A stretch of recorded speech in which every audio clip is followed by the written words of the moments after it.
Hello and welcome to episode 103 of Driver's Suit Blog Radio. As always, I'm your host, David G. Firestone. This week, I'm going to catch up on some stories that transpired while I was on winter break. We already covered the major ones last week. And for our first story is one I've been holding back on because I've wanted to see how some things plays out, and this covers the closing of the Winston Cup Museum. What the hell, man? This story was nuts. But let's discuss the backstory of the Winston Cup Museum. Now, shortly after 2003, the series changed from the Winston Cup series to the Nextel Cup series. Due to law changes, Winston Cigarettes wasn't allowed to sponsor anything anymore. So after the 2003 Winston Cup season, Will and Christy Cox Spencer found an abandoned property, fixed it up, and after a chat with Richard Childers, founded the Winston Cup Museum, which opened in May of 2005. The museum featured a number of Winston Cup historical cars and memorabilia. And in recent years, the museum had been dealing with a branding lawsuit regarding merchandise being sold. ITG Brands LLC, the current owner of Winston Cigarettes, settled a lawsuit with the Spencers, and a part of this settlement was that the museum would be renamed, and the name decided was the Ralph Seagraves Memorial Museum. Unfortunately, this new name didn't sit well with the Spencers, and when they decided that the new name wasn't going to be used, the whole thing fell through and the Spencers closed the museum of December 16th. Now, had things ended there, it might have not gone over as badly as it did, but Spencer posted a YouTube video discussing the closure, and he gave reasons as to why. Now, the video in question features Spencer and YouTuber Mitchell Stapleton, and Stapleton says, and I'm quoting, "Maybe you've seen the stuff about the lawsuits surrounding the museum. The questionable at best United States judicial system has allowed a large company to bully this guy into closing his museum." End quote. Well, this didn't sit well with ITG Brands, and they filed a motion requesting that Will Spencer be found guilty of criminal and civil contempt.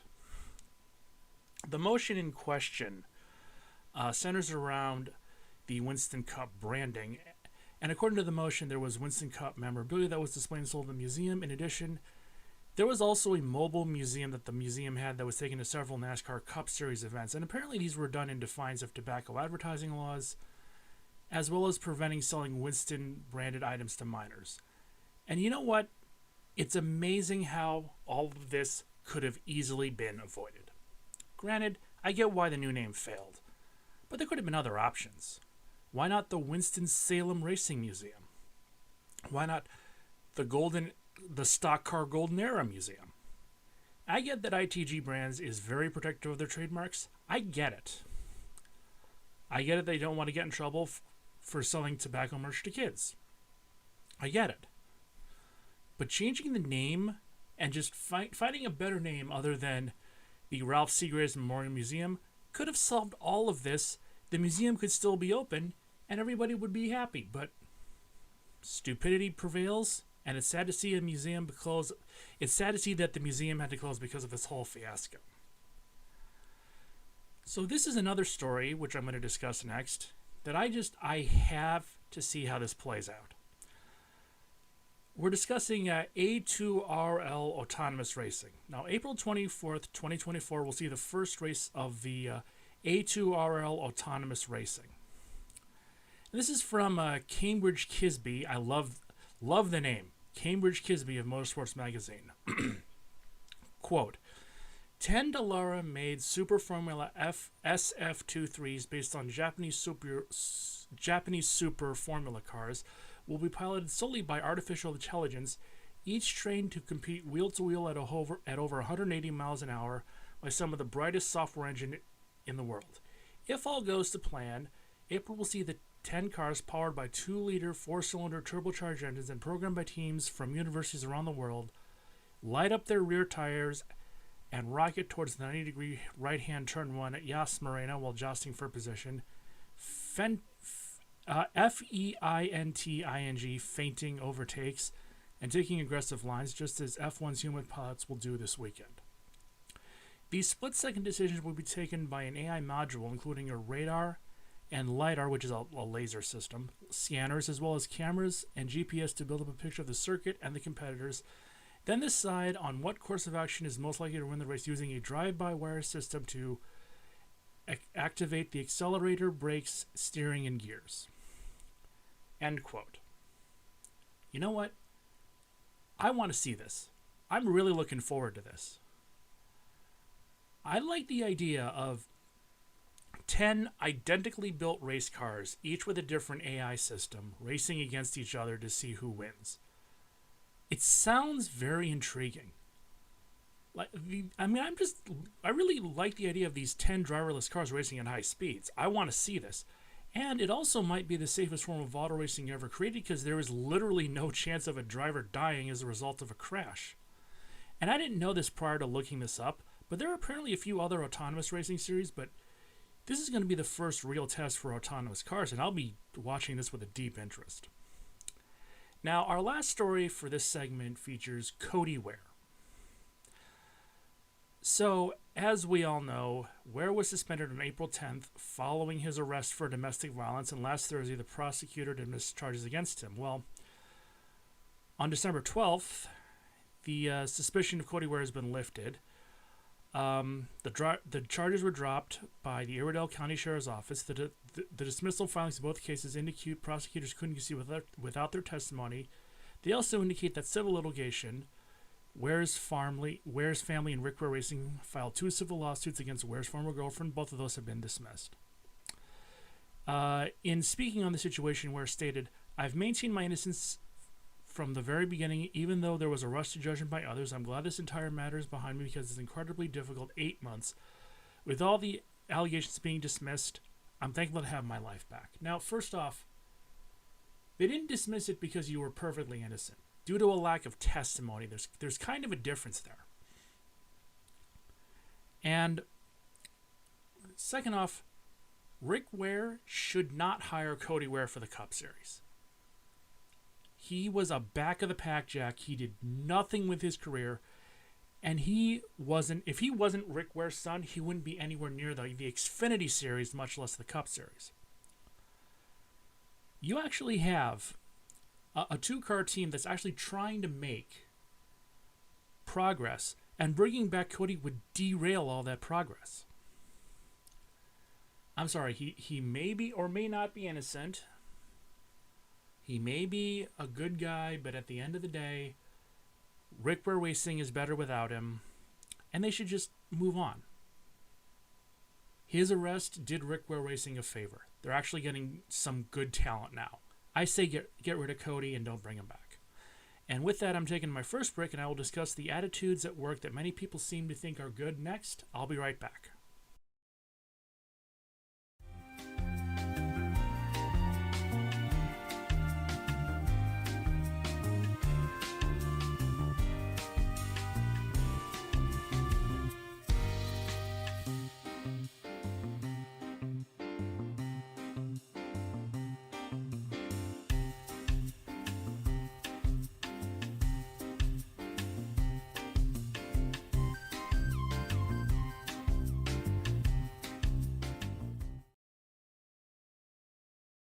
Welcome back. I've complained about the way millennials approach work here on the past, and I'm going to do it again today. Because between quiet quitting and bare minimum Mondays, the idea of doing as little as possible at work has become a very tempting option for younger workers.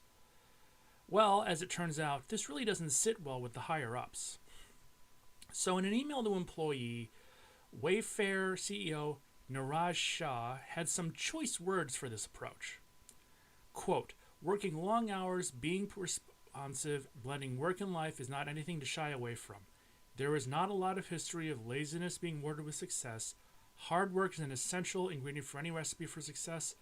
I embraced it, and most of the successful people I know do as well. Hard work is essential for success and a key part of getting things done. Everyone deserves to have a great personal life. Everyone manages that in their own way. Ambitious people should find a way to blend the balance of the two." End quote. I'm going to talk about that in a little bit because I don't see what's wrong with it, but we'll get to that in a few minutes. So, in an article on Fox News, Dirty Jobs' Mike Rowe attracted some controversy when he gave his take on the subject. Work ethic used to be a virtue. And by that I mean it was a thing that was completely apolitical. Work ethic was the thing we all aspired to. Work ethic was the only thing we aspired to because we all knew in our guts that it could help us. Today, that phrase has become, like so many other turns of phrase, a kind of triggering dog whistle of sorts.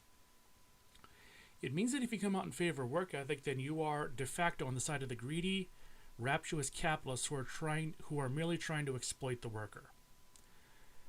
A second Fox News article that came out not long thereafter had a controversial segment on the same subject. This is a quote from the article, link in the description. Ramsey Solutions host Ken Coleman discussed tips for how parents, managers, and employees can handle this mentality in 2024. They've got to mentor and coach these employees, he said. Coleman said that employers will need to guide new employees through the day-to-day rather than just throwing them into the mix. You're going to have to coach these younger employees more than you have any of the past generation, he said of business leaders and managers. He also said that parents are partially to blame for their lack of work ethic around kids. I'll get to that in a few minutes. And Coleman said that a 4-day work week is in the works, but it's going to be a thing. Now, again, this all attracted a lot of controversy. I mean, this approach sounds kind of off in the given day. Well, is it? Well, explain to me why hard work has become something to be avoided. Explain to me why, nobody is responsible for themselves anymore. This new generation of kids has been spoiled and pampered to an infuriating degree. They are entitled, and it shows. They don't want to pay their dues, and they want everything to be given to them yesterday.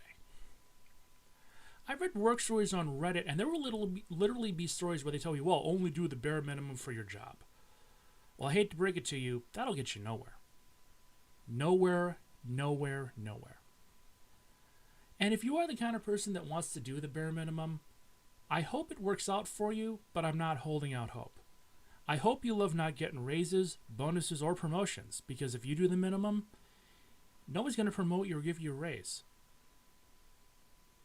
If you need, again, best of luck to you. If you go in and want to say, hey, boss, I need a promotion, it's like, well, you only do the bare minimum. I'm not going to promote you or give you a raise. Do more work, you'll get a raise. Career advancement is a privilege. Promotions and raises and bonuses are privileges. They are not rights. They are privileges. The hard workers are able to earn them. The quiet quitters don't. I work in retail. Okay, I deal with a lot of younger workers. And I'm not saying that they're all lazy and entitled. We have quite a few of them where if they work as hard 10 years from now as they do today, they'll have great futures ahead of them. We have a lot of smart workers and a lot of workers who understand that hard work is the key. No problem with them. But it's the ones who show up and they think that they're there just to get paid and they don't have to do more than what they're supposed to do. They don't last. And there's no reason for them to last. I believe in hard work. I work my ass off. I got no problem with that. But let's go back to the quotes from basically what Rose said was that this new generation has an idea of hard work is foreign to them because they've had everything handed to them. I mean, this is a generation that has had more access to information than any other point in human history. We all now, in this day and age, have every bit of information we could possibly need accessible to us at our fingertips, literally. You would think with that the standards would be as high as they could possibly be, but yet it's not. And I'm going to go back to the CEO of Wayfair's email because people thought that people are offended by this. It just boggles my mind. This is the exact quote. Working long hours, being responsible, blending work and life is not anything to shy away from. There is not a lot of history of laziness being rewarded with success. Hard work is an essential ingredient in any recipe for success. I embrace this, and the most successful people I know do as well. Hard work is essential for success and a key part of getting things done. Everyone deserves to have a great personal life. Everyone manages that in their own way. Ambitious people find ways to balance the two. Okay. Name one part of that statement that's wrong. Go ahead. I'll wait. Oh, that's right. No part of that sentence is wrong. No part of that sentence is fundamentally wrong. But do you know who thinks that is wrong? Who thinks that sentiment is wrong? Lazy people think it's wrong. Entitled people think it's wrong. Unmotivated people think it's wrong. Selfish people think it's wrong. Everybody who wants to coast through life doing the bare minimum is offended by that particular set of sentences. Well, guess what? You don't like the truth, tough shit. He told the truth. He's getting blasted for it. Why not blast the mindset? And again, I said this before. There is a lack of motivation with this new generation that's stunning. We have all the information we could ever need at our fingertips. Yet, interestingly, test scores and grade point averages are down, and apparently as many as 19%, if not more, of high school graduates are functionally illiterate. Think about that. 19% of high school graduates in the United States of America are functionally illiterate. How in the world do you graduate high school without being able to read or write? Well, you can when standards are lowered to the point that they can pass. And I guarantee you there's a lot of high school kids that couldn't pass my freshman year of high school back in 1996. And again, there are a lot of kids who do get it, and they are hardworking, and they are motivated, and they are ambitious.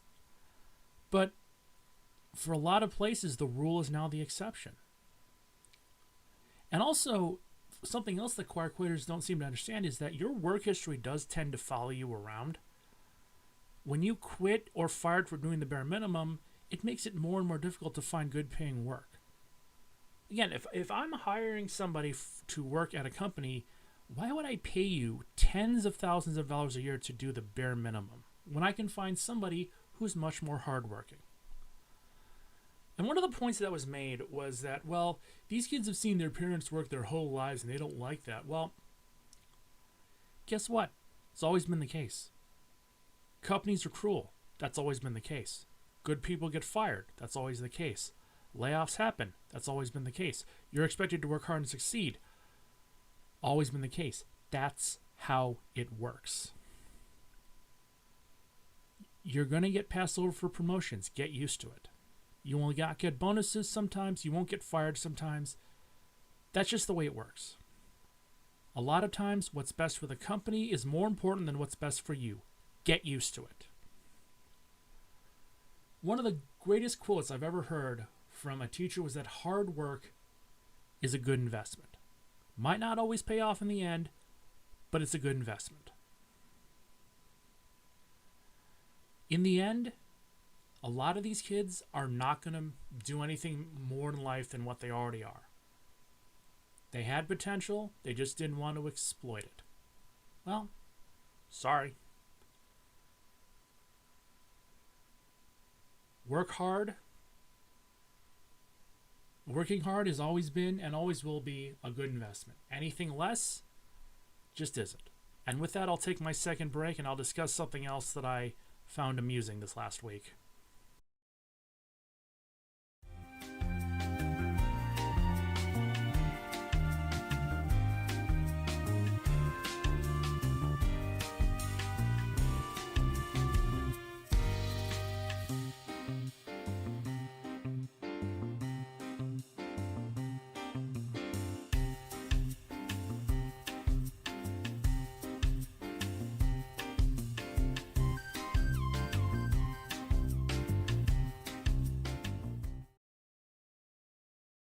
So I'm back. I had some more news stories to discuss, but I'm going to put that back until next week. Now, behind the scenes, when I write the notes and do the research for this podcast, I'll watch CNN or a random documentary because I do need some background noise. While I was working on this week's episode, I was watching the Casey Anthony docuseries, Casey Anthony, Where True Lies on Peacock. I also watched a different documentary, The Dark Sad Life of Boogie 2988, available on YouTube, link in the description. Now, these two might not be related on the surface, but they do share one quality.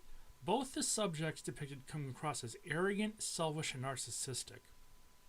For some reason, both subjects felt that their respective documentaries would help fix their public image, but all I did was make them look worse, and allow me to explain.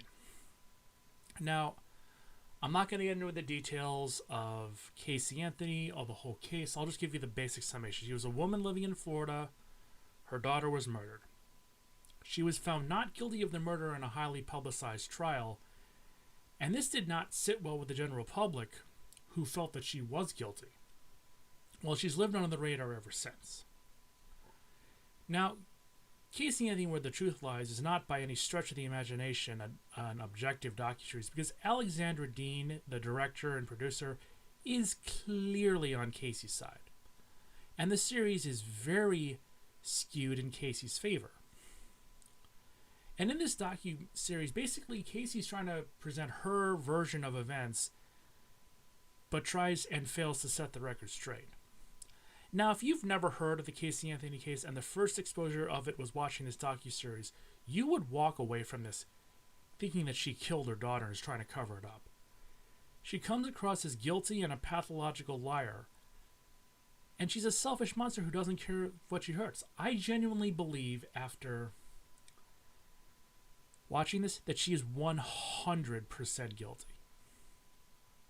Now, it's clear that we all know that why this exists. She wants the world to believe her version of events because she's a pathological liar and a narcissist. Well, the docuseries in turn created a lot of outrage, and in response to the outrage, Alexandra Dean gave an interview to USA Today, which is where this quote comes from. Quote, "So far, everyone has heard one side of the story, so of course they can believe that's the only truth, and that outrage is understandable. I think that when they watch the documentary, when they hear the other side of the story, they realize there were a lot of questions that haven't been answered." No. That's not why people are mad. She's a narcissist. She's arrogant. It's obvious to everyone that she did in fact kill her daughter, and she's trying to cover up for herself. Now, granted, double jeopardy laws do apply here. Casey herself in the documentary says, quote, "I lied a lot more than I ever told the truth because the truth is too painful." And she asserts that she began lying as a coping mechanism to cover up the sexual abuse at the hands of her father and the brother Lee. George has denied abusing his daughter. Lee, who testified during Casey's trial, did not speak to the documentary, and neither could be located by USA Today.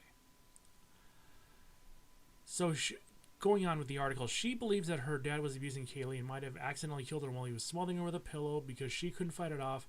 As Casey says George did with her, she claims that he brought Kaylee's wet body and assured the child would quote-unquote be okay before taking her to an unknown location. Quote, "Just keep doing what I tell you to do," he supposedly said to Kaylee, which included lying to police. "You guys will be reunited soon." Okay. Here's the problem with that look. There is not one single shred of evidence in any way, shape, or form to back this up. This was such an amazing accusation that both of Casey's parents took nationally televised lie detector tests concerning every single one of these allegations. And to the utter surprise of literally nobody, they both passed with flying colors. I firmly believe that they are telling the truth. I believe Casey is lying. And you know what? I'm also willing to bet that Casey will never take a lie detector test because she's not going to be able to keep her lies straight, and she's going to fail horribly. It's literally that simple.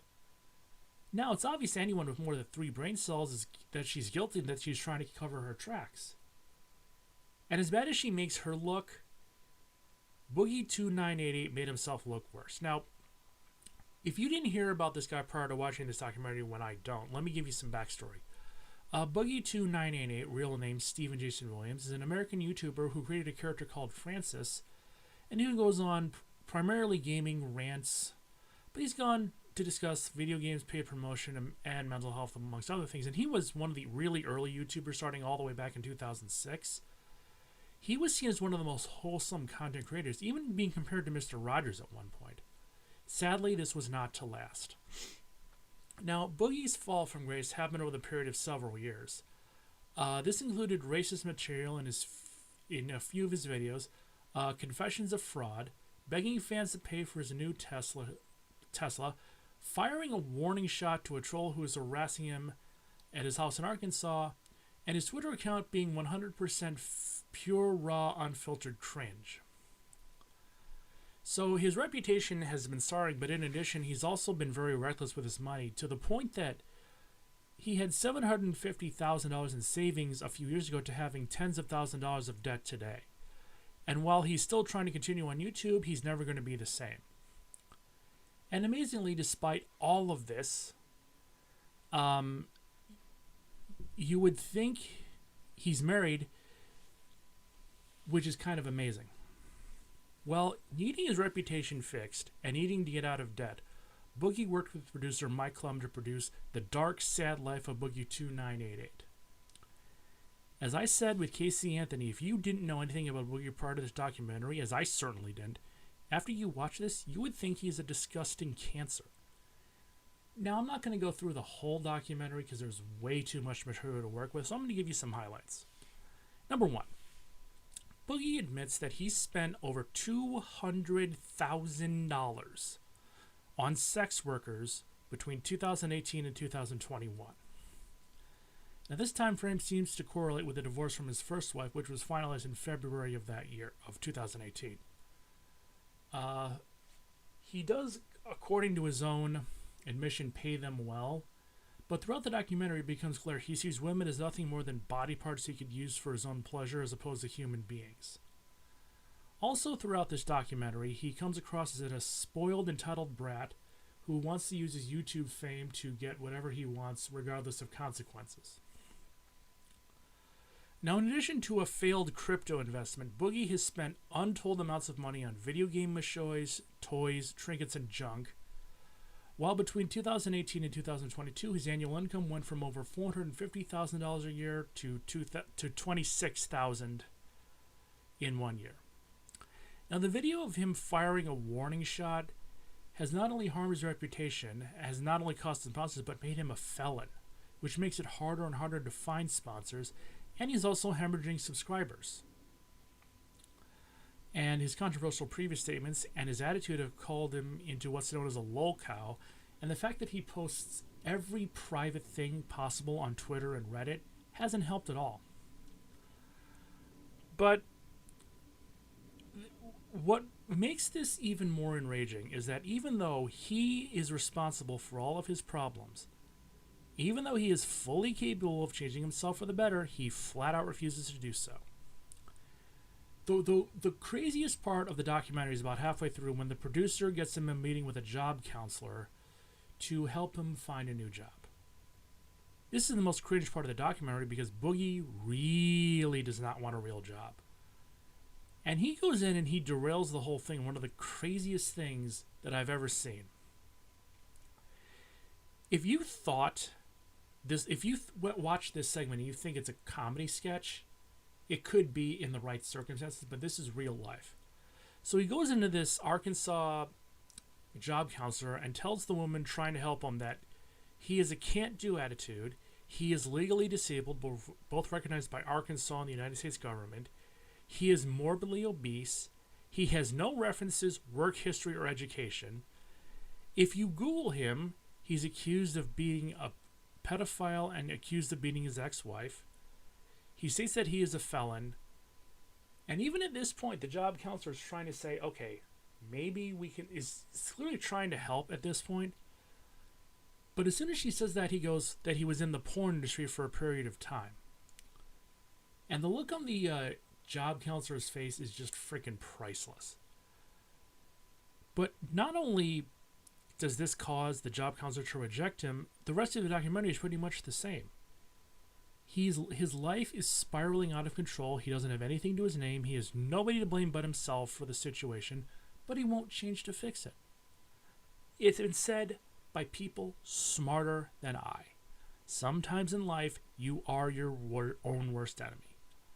And after watching this documentary, it's been clear Boogie has nobody to blame but himself for all of his problems, but he doesn't want to take any of the blame and won't change. Both Casey and Boogie are responsible for their own downfalls. Both have nobody to blame but themselves for their own downfalls. Both tried and failed to rehab their public image. Both are selfish, horrible, narcissistic people at their core, and it's impossible to feel bad for either of them. Their downfalls are self-deserved. They deserve the bad endings they get. And with that, episode 103 comes to an end. Episode 104 will pick up with some more news next week. I'm Dave Frozen. Leave a like, comment, and subscribe, and I'll see you next week.